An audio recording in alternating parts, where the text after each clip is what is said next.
एकादशी के दिन अगर आपका व्रत है तो आप भूलवश भी डब्बे में रखी हुई रोटी गाय को ना देते हुए कुछ थोड़ा सा फल, फलहार, कोई केला, कोई सेब, जो आप खाते हो, अंगूर, पपीता, जो आप ग्रहण कर रहे हो, उसका थोड़ा सा भाग आप गाय को प्रदान करो। एकादशी व्रत का सबसे पहला नियम है कि आप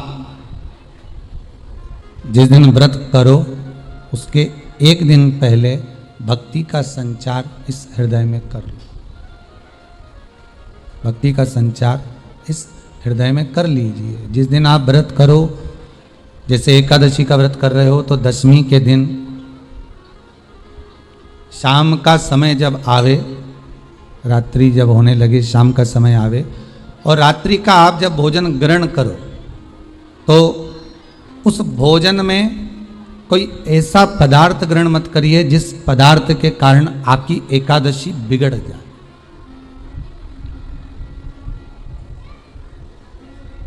कोई बेकार भोजन हमें ग्रहण नहीं करना, श्रेष्ठ भोजन ग्रहण करिए दशमी के। पीपल के पत्ते को अगर एकादशी और द्वादशी के दिन एक तांबे के पात्र में गला कर रख दिया जाए और उस पानी का आचमन 3 बार करा जाए तो जिसकी नाड़ियां चोक भी हो जाती है, डॉक्टर बोले इसका बाईपास करना पड़ेगा, उसको केवल 3 आचमन पानी एकादशी और द्वादशी को पीपल के पत्ते का कराया जाए तो अंदर की नाड़ियां भी खुल जाती हैं। पीपल के पत्ते का इतना प्रमाण हमारे विष्णु पुराण में वर्णन है। जैसे चर्म रोगधारी व्यक्ति होता है ना, जिसकी चमड़ी सफेद पड़ जाती है, तो उसको क्या करना चाहिए? केवल हिंदू धर्म में केवल एक पीपल का वृक्ष है जिसका पराग झड़ता है और वो रात्रि को लगभग 10 बजे से 12 बजे के भीतर, 9 बजे से 12 बजे के भीतर पीपल के पेड़ के पत्ते का पानी झड़ता है। उसके नीचे एक थाली रख देना चाहिए और उस थाली में पीपल के पेड़ के नीचे रख दो और उसका पराग जब झड़ जाए वो पानी को बाल्टी में धो लो और धोने के बाद थाली को उस पानी से 15 दिन, 8 दिन, 20 दिन स्नान करिए। धीरे धीरे चर्म रोग समाप्त हो जाता है, सफेद जो चमड़ी पड़ी वो वापस अपने रंग में आना चालू हो जाती है। एकादशी का व्रत लोग कहते हैं कि कर लिया, जान लिया, पर एकादशी के जो 18 नियम हैं उन नियम में 2 नियम कल बताए थे। तीसरा नियम है कि शिव की आराधना हो, कृष्ण की आराधना हो, भगवत स्मरण हो। दशमी, 11 और द्वादशी, दशमी, एकादशी और द्वादशी। एकादशी का व्रत दशमी की रात्रि को जो आप भोजन करें वो सात्विक करें। एकादशी के दिन भोजन ना करें, अन्न का भाग ग्रहण ना करें, अन्न का भाग ग्रहण ना करें।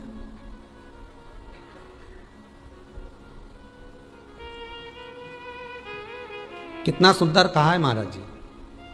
यदि आपके यहां पर गौ माता है, आपके घर में अगर गौ माता विराज रही है, आपके घर में अगर गौ माता है, गाय की अगर आप सेवा कर रहे हैं, अच्छा गाय की सेवा भी बहुत बहुत कम लोग करते हैं। कई घरों में कुत्ता तो मिल जाए पर गौ माता नहीं मिले हो, और कुत्ता घुमाए नहीं जब आधी आधी ऐसी ऐसी चड्डा पहन पहन के, तो ऐसी शान दिखाए कि हमारे बराबर कोई वीआईपी नहीं, कुत्ता घुमा रहे हैं और वीआईपी इतना कि हमारे बराबर कोई नहीं। और कहीं का गाय के बछड़े को घुमाए तो लोग के गंवा रहे।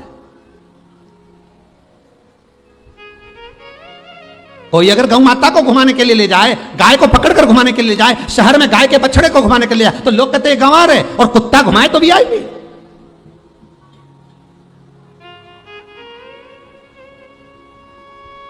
अब समझने वाली विषय ये है कि तुम कुत्ते को घुमाते हो कि कुत्ता तुम्हें घुमाता है। क्योंकि कुत्ता उधर जाए तो तुम्हें उधर जाना पड़े, कुत्ता उधर जाए तो तुम्हें उधर जाना पड़े। परंतु तुम्हारी किस्मत में भगवान ने लिखा भी तो कितना गजब लिखा कि तुम्हारे घर के छोरा छोरी छीछी करे तो वो एक काम वाली रख रखी है ना बच्चे को संभालने के लिए, तो तुम्हारे घर के बच्चे गंदगी करे तो वो काम वाली संभाले। पर तुम्हारी किस्मत तो देखो कितनी जोरदार लिखी, ने तुम कुत्ता कुत्ती के छीछी कराने ले जाओ। अरे सुबह से उठ के माला लेके जाओ कि इनके कुत्ता उनके छीछी कराओ,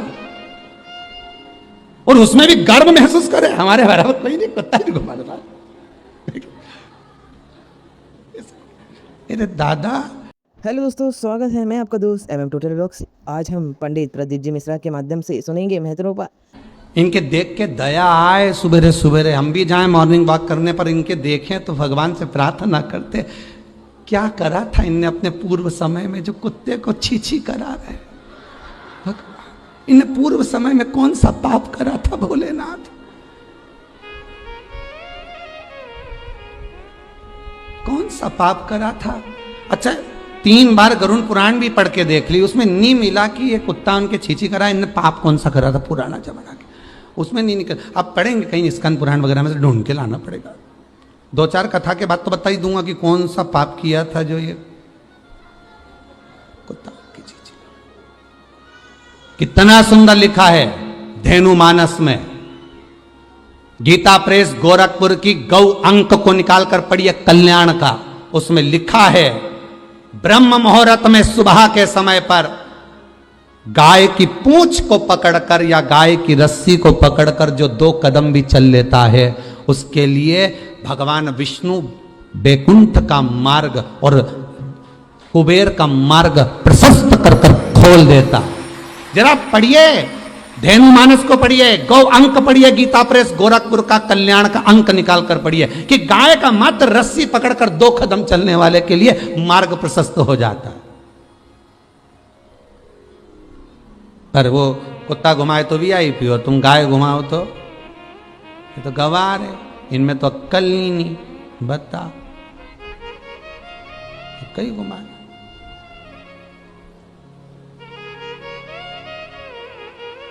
श्रेष्ठता नहीं रही भाई। समझो थोड़ा कथा को, थोड़ा चोट लगेगी हृदय को, तुम्हें बुरा लगेगा, थोड़ा सा बुरा तो जरूर लगेगा क्योंकि चोट तो लगेगी तुम्हारे हृदय को, पर संवारना तो पड़ेगा ना, सुधारना तो पड़ेगा, अपने आप को संवारना तो पड़ेगा, सुधारना तो पड़ेगा। आज भले बुरा लग जाए तो, पर थोड़ा सा संवरना पड़ेगा कि हाँ ठीक है हमसे गलती हो रही है, इसको सुधारा कैसे जाए। तो एक काम करो ना कि कुत्ता को घुमाओ, मना नहीं करेंगे, पर साथ में गाय का बछड़ा भी लेकर जाओ, एक गौ माता को भी लेकर जाओ। सवेरे सवेरे मॉर्निंग वॉक में गाय तो घुमाओ, जब लोग देखेंगे क्या गजब है साहब। आप तो गाय को लेके जाओगे ना तो उसी गाय के 10 लोग पाँव नहीं पड़े ना तो बात। जैसी सुबह सुबह गाय मिले कौन नहीं पाँव पड़े। गौ माता का दर्शन हो गया, छुएंगे, स्पर्श करेंगे, आनंद करेंगे, भजन करिए, थोड़ा सा प्रयास करिएगा। गौशाला में केवल गाय ना रहे, घर घर में गाय होना चाहिए।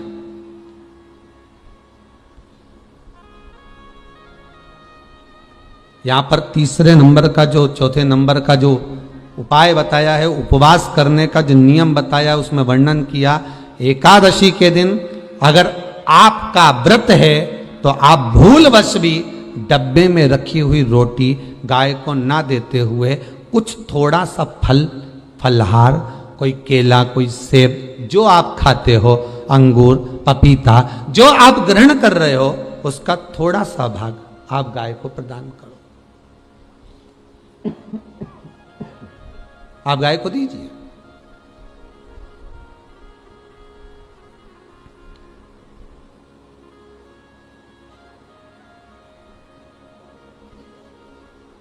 थोड़ा सा भाग आप गौ माता को प्रदान करो, थोड़ा सा।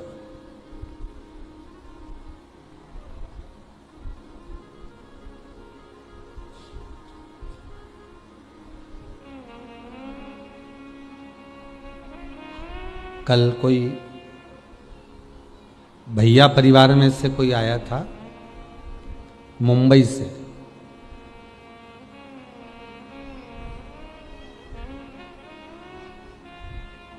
वो लगभग 10 किलो बादाम लाया होगा और 10-1 किलो काजू होगा, और कार्यकर्ताओं ने पूछा ये किसके लिए लेकर आए? गौ माता के लिए। उनने सारी गायों को, सब गौ माता को काजू और बादाम खिलाया होगा, और अपन जो रोटी डब्बा पे सूख जाए, कल्ली पड़ जाए, एकदम जो गल जाए, बेकार हो जाए, वो गाय को दी और ऐसा पुण्य कमा रही। इतना जोरदार पुण्य कमा रही। पति को गरम रोटी, बच्चों को गरम रोटी, बहू को गरम रोटी, सबको गरम। हिंदू धर्म की रीति है सबसे पहली रोटी गाय की। सबसे पहली क्यों बनवाई कि गाय के मुख में जाएगी तो पितर तर जाएंगे, तो सबसे पहले उठकर जाना था, रोटी बनाकर डब्बे को छोड़कर गैस बंद कर पहले गाय को देकर आना था, फिर रोटी देना चाहिए थी। पर रोटी दी कब? जब शाम के 4 बजे गई, दरवाजे पर गाय आ गई। जब तक रोटी फ्रिज पे पड़ी रही, फ्रिज पे से उठ के डब्बे पे पड़ी रही, डब्बे पे से उठ के दरवाजे के पास पड़ी रही, जीने पे थैली में टंगी रही, थैली में से निकली, 4 बजे गाय आई, तब उसको रोटी दी। ये रोटी की कथा नहीं, ये अपनी भी कथा है। रोटी जब ताजी थी तब दे देते तो तुम्हारा कहीं जाता? अरे बोलो तो सही, कुछ बिगड़ता नहीं। रोटी जब गर्म थी, जब ताजी ताजी दे देते तो तुम्हारा कुछ जाता नहीं। पर कब दी? जब वो बेकार हो गई, गल गई, सड़ गई, बेकार हो गई, कल्ली हो गई, तब दी। और ये रोटी अकेले की कथा नहीं, अपनी भी कथा है। बचपन अच्छा था, भगवान को नहीं दिया। जवानी अच्छी थी, भगवान को नहीं दी। अधेड़ी अच्छी थी, भगवान को नहीं दी। जब रोटी गल गई, थर थर कांपे हाथ, पांव से चला नहीं जाए, आंखों से दिखाई नहीं पड़े, कानों से सुनाई नहीं दे, पूरा सोफा सेट निकल गया।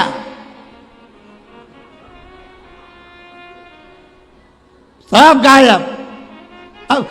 अब कह रही भगवान का भजन करूंगी। भगवान बोले रेंदरी कमला नीचे कहा करेगी भजन।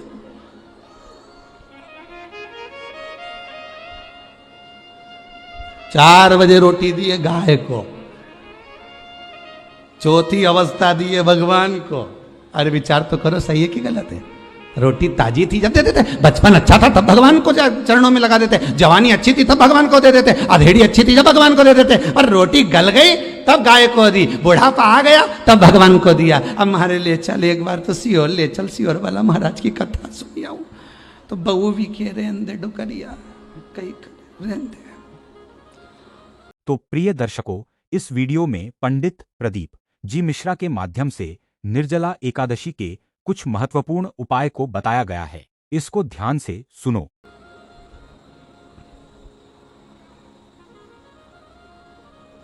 घर में पोता हो गया, सोना की सीढ़ी चढ़ा रहे अम्मा के। अम्मा से मंदिर की 4 सीढ़ी चढ़ी नहीं जा रही, सोना की चढ़ा रहे। और सोना की भी बनवाई तो इतनी सी बनवाई और अंगूठा में फंसा रहा है, चढ़ गया। अब चढ़े कैसे? कोई बड़ी सीढ़ी हो सोना की तो चढ़ भी जाए, वो इतनी सी सीढ़ी। और उनमें भी अम्मा बोल रही बेटी को दे देना, बेटी को दे दो, इतनी सी सीढ़ी। अब इन्हें बहू ने विचार करा, अब घर में 4 बेटियां हैं, सभी तो आई हैं, तो इन्हें पूरी सीढ़ी का एक एक पाया तोड़, वो सीढ़ी का सारा पाया तोड़ी ने। तो अम्मा से कह दिया ये बड़ी छोरी के देते, मंजरी के देते, संजरी के देते, छोटी के देते। और अम्मा ऐसी जोरदार साड़ी का पल्लू मल्लू लई नहीं, ऐसी सीढ़ी का एक एक पाया दे रही है कि जैसे सोने की अंगूठी दे दी। अब देश तो सोना की सीढ़ी चढ़वा।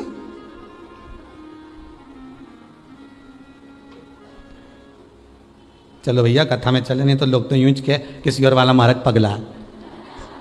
कथा से चला, क्या करोगे? बचपन जवानी अधेड़ी देखा, बुढ़ापा दिया, किस काम का दिया? अंतिम अवस्था, और वो भी पूरी नहीं दे पाए, वो भी परमात्मा को नहीं दे पाए। अरे महाराज, एकादशी का व्रत का महत्तम कराए, थोड़ा सा फल दो, एक केला दो, एक सेब दो, पपीता दो। तुम जो फलहार कर रहे हो, चाहे तुम मोरधान पा रहे हो, चाहे तुम जो सामग्री पा रहे हो, और वो थोड़ा सा दो, पर गौ माता को उस दिन फलहार दो, अगर एकादशी का आपका व्रत है तो। पर दोष है आपने एकादशी का व्रत तो करा, पर सामने गाय आई ना, तो आपने फलाहार नहीं दिया, रोटी ही दी है,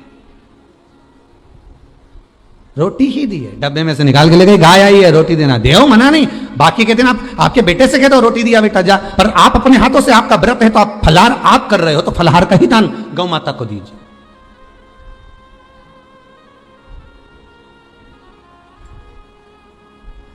बच्चों से कह दो, जाओ, सेवक से कह दो जाओ जरा देख के आओ रोटी, पर आप फल का दान दीजिए।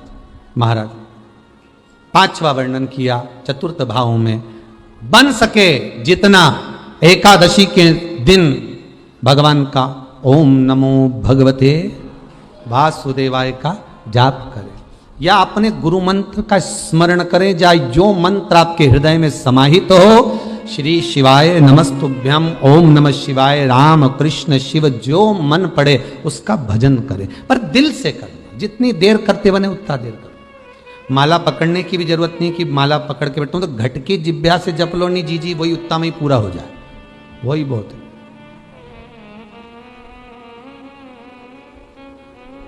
उतना ही बहुत है।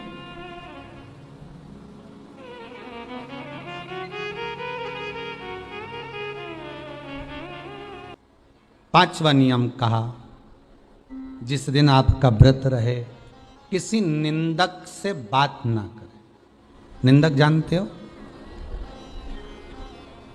भाई दूज के दिन, दिवाली की जो भाई दूज होती है ना, होली दिवाली की जो दूज होती है, उनमें ऐसा गोबर का भाई दूज बनाते हैं, और पास में एक चुगलखोर भी बना है, और चुगलखोर के ऊपर ऐसा भाटा धर दे, एक पत्थर।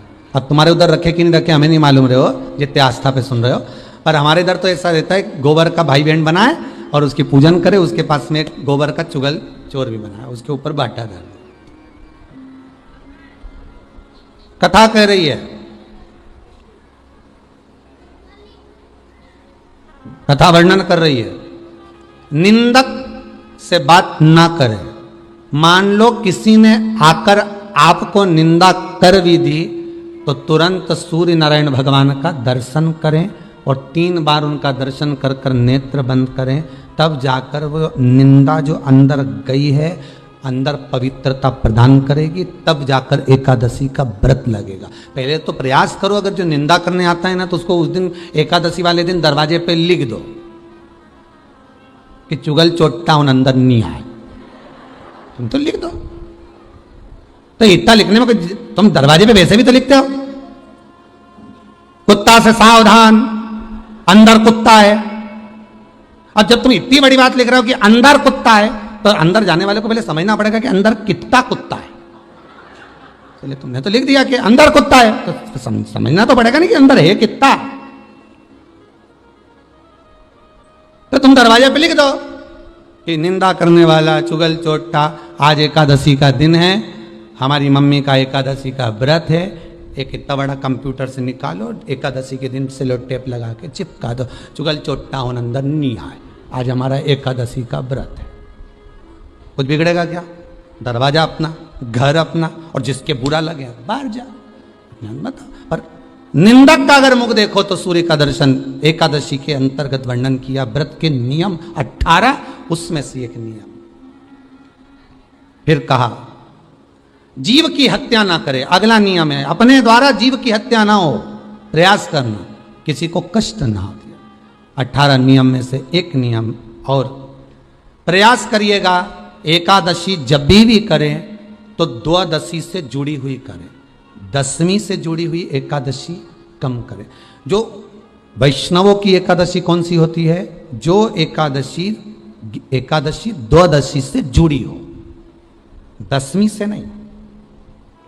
10वीं से जुड़ी हुई एकादशी व्रत कहलाती है, और द्वादशी से जुड़ी हुई एकादशी पुण्य फल प्रदान कर कर वैष्णवों को भगवान के चरण में छोड़ आती है। इसलिए एकादशी द्वादशी से जुड़ी हुई होना चाहिए।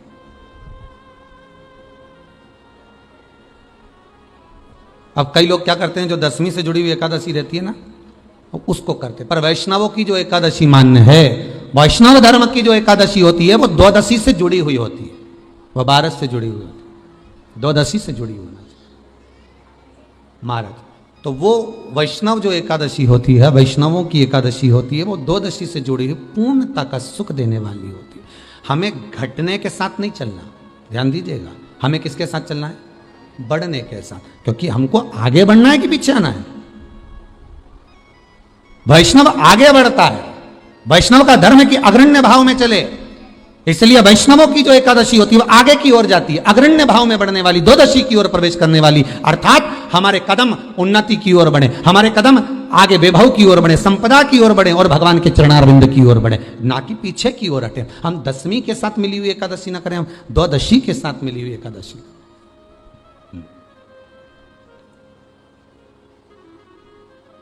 वैष्णव एकादशी फिर अगला वर्णन किया गया।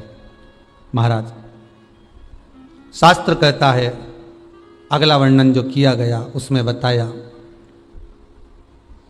प्रयास करें जिस दिन एकादशी हो उस दिन घर में बुआरी झाड़ू आदि जो लगती है वो दूसरा लगा ले। क्यों? उसका वर्णन है, अगर आप बुआरी लगाएंगे, झाड़ू लगाएंगे, पोछा लगाएंगे तो हो सकता है कोई जीव आपके हाथ के द्वारा मर जाए। अब एक बार ये कथा हमने काशी में कह दी थी, तो एक अम्मा खड़ी हो गई और उन्होंने कहा, महाराज जी हम तो दोनों ही हैं और मेरी रे एकादशी, तो मैं पोछा किससे लगूं? अब मैंने कहा, अम्मा तू तो रहने दे, तू ही लगा ले। अब हम कह दें कि अब एक तो बोल रहे कि हम घर में दो, और आप कह रहे हो कि जिसका व्रत रहे वो पोछा ना, तो मत लगाओ, छोड़ दो, एक दिन कोई जरूरी है, झाड़ू लगा लिया सब पोछा। तो प्रयास करो कि कोई जीव ना मरे, प्रयास करो किसी जीव की हत्या ना हो। जैसे चतुर्थी का व्रत करने वाली जो माताएं होती हैं, जो चतुर्थी का व्रत करती हैं, आज भी चतुर्थी मान्य हो रही होगी, तो चतुर्थी का जो व्रत करने वाली होती हैं, जो चतुर्थी का पूजन करने वाली होती हैं, उनके भीतर का एक भाव होता है कि जैसे ही शाम का समय आए चंद्रदेव का पूजन करें, चंद्र जब प्रकट हो जाए, कलश भर लिया, उसके नीचे आखा दाना रख दिया, चावल गेहूं जो भी आप रखते हो पूजन के लिए, ऊपर पात्र आदि रख दिया, जलाशय, फिर अपन ने घी का दिया लगाकर पूजन भी कर ली। तो जो चतुर्थी का पूजन करने वाली होती हैं, जो चतुर्थी का नियम व्रत धारण करने वाली होती हैं, बड़ी बड़ी चतुर्थियां करती हैं या उसका नियम धारण करती हैं, तो चतुर्थी का जो पूजन करती हैं वो किस चीज के लिए होता है? केवल संतान, पुत्र, परिवार, हमारा कुटुंब, हम जिस कुल में हैं, हमारा कुल वैभव की ओर बढ़े, संपदा की ओर बढ़े और उसकी आयु बढ़े, उसकी आयु बढ़े, वैभव बढ़े। बहुत ध्यान दीजिएगा महाराज, चतुर्थी की पूजन में जो आप आखा दाना रखते हो, गेहूं वगैरह कुछ भी जो भी रखते हो, उसकी बड़ी महत्वता होती है महाराज। हेलो दोस्तों, वीडियो के अंत तक बने रहने के लिए धन्यवाद। वीडियो को लाइक शेयर करें और मेरे चैनल MM टोटल वर्क को सब्सक्राइब जरूर करें। ऐसे ही उपायों के लिए बने रहे हमारे चैनल के साथ। श्री शिवाय नमस्तुभ्यम।